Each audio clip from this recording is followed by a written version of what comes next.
ক'ত আছা মমতা? চিঠিখন নাপালো।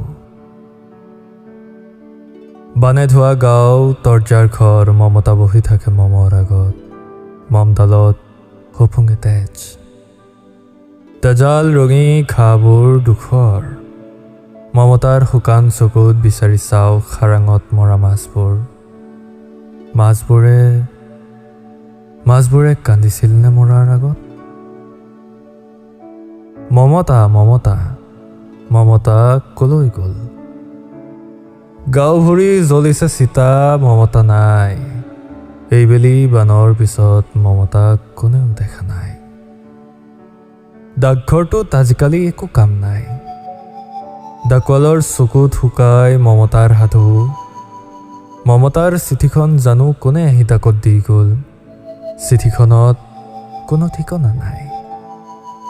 আজাক দুখী ৰঙৰ বতাহ, শূন্যতাৰ দুৱাৰ খুলি জোকাৰি যায় মমতাৰ পজা। ডাৱৰতলৈ মিৰয় উষা ৰঙি চকুলো। গছবোৰৰ শালুক সংশ্লেষণ খটা নাই। বেজাৰতে হাউলি পৰিছে বাহ। মমতা নিৰুদ্দেশ। মমতাৰ চাহ গচকি পাৰ হৈ যায় এবেলিয়া ৰ'দ। সেইদিন ধৰি জুইকুৰা অকলে আছে।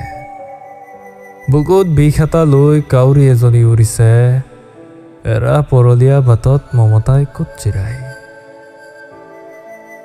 মাটি মানুহৰ খণ্ডিত ভাস্কৰ্য। মমতা খিলতাকে কোনোবাই কবিতাত বান্ধে। কোনোবাই ৰ'দত শুকাই আচাৰ কৰে মমতাৰ গল্প, কাৰোবাৰ শীতল তেজত বৈ থাকে। ক'ত আছা মমতা?